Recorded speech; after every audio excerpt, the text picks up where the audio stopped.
More arrests are possible after clashes between security guards, police, and anti-vaccination protesters erupted outside the Eaton Centre over the weekend. Tonight, what members of the provincial government had to say about this movement, as a new poll suggests vaccines are dividing Canadians.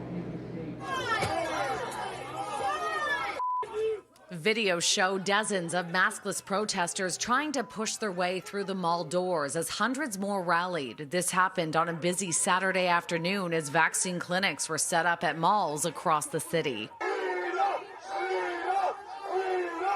Eaton Centre security guards tried to enforce the provincial mask mandate by blocking the entrances as police officers dealt with the group on the sidewalk. Scuffles broke out. Eventually, 2 people were arrested and charged with assault.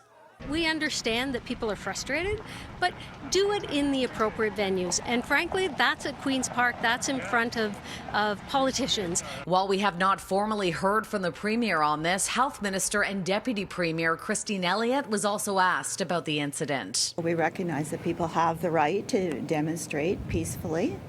That is within their rights, but not to get into angry confrontations, not to fight with police. We're gonna walk in there no mask, bro, right now.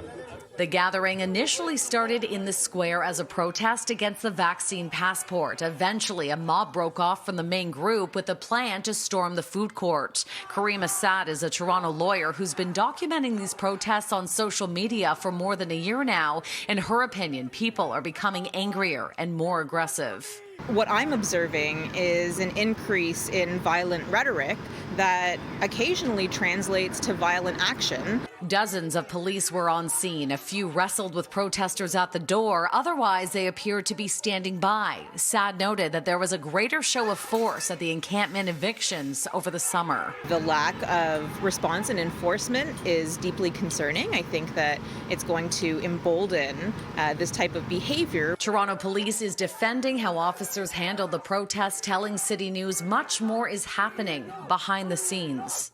Officers will at times take information down, and we can lay charges at a later date.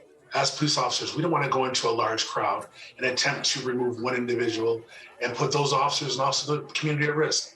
So the point of standing back and waiting, people may think that we're not doing our job or that we're not doing enough, but we're doing exactly what we need to do.